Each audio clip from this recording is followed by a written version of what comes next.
सुप्रभात बच्चों, आप सभी का हिंदी कक्षा में स्वागत है। आज हम हमारी हिंदी पाठ्य पुस्तक आरना का पाठ 9 पढ़ेंगे। पाठ 9, हे जग के सृजनहार प्रभु। इस कविता में बताया गया है कि ईश्वर प्रकृति में ही वास करते हैं। प्रकृति में कई तरह की क्रियाएं होती हैं, जैसे कि चिड़ियों का चहचहाना, कलियों का खिलना, वर्षा की बूंदों का छमछम करके गिरना, बिजली का चमकना, ठंडी हवा का चलना, मस्ती को ढोना।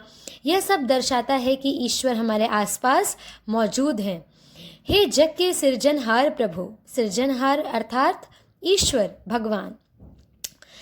जब बहुत सुबह चिड़ियाँ उठकर कुछ गीत खुशी के गाती हैं, कलियाँ दरवाजे खोल खोल जब झुरमुट से मुस्काती हैं, खुशबू की लहरें जब घर से बाहर आ दौड़ लगाती हैं, हे जग के सृजनहार प्रभु, तब याद तुम्हारी आती है।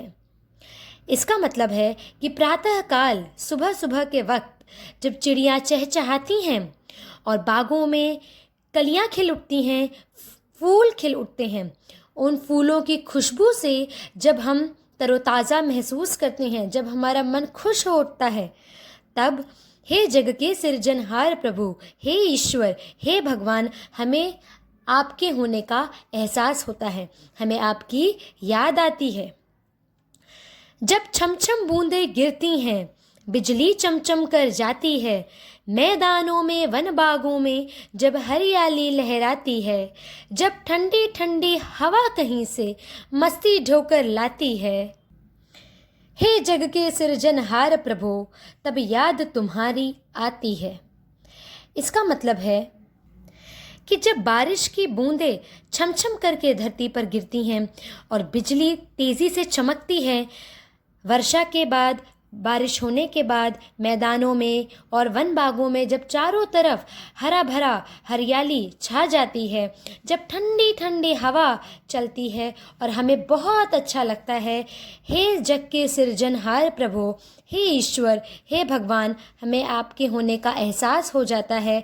हमें ये एहसास हो जाता है कि आप इस प्रकृति में ही निवास करते हैं। हे जग के सृजनहार प्रभु, तब याद तुम्हारी आती है, हमें आपकी याद आती है, हमें आपके होने का एहसास हो जाता है। तो इस कविता से हमने यही जाना कि ईश्वर प्रकृति में वास करते हैं। प्रकृति में जो कुछ भी होता है, चिड़ियों का चहचहाना हो या बारिश की बूंदों का धरती पर गिरना हो, बिजली का चमकना हो या ठंडी हवा का चलना हो, यह सब दर्शाता है कि ईश्वर ने ही प्रकृति बनाई है और ईश्वर प्रकृति में ही वास करते हैं। हे जग के सृजनहार प्रभु, तब याद तुम्हारी आती है। प्यारे बच्चों, मैं आशा करती हूँ कि आप सभी को यह कविता अच्छे से समझ आ गई होगी। आपका गृह कार्य यह है कि आपको पाठ 9 हे जग के सृजनहार प्रभु कविता को अच्छे से पढ़ना है और समझना है। धन्यवाद।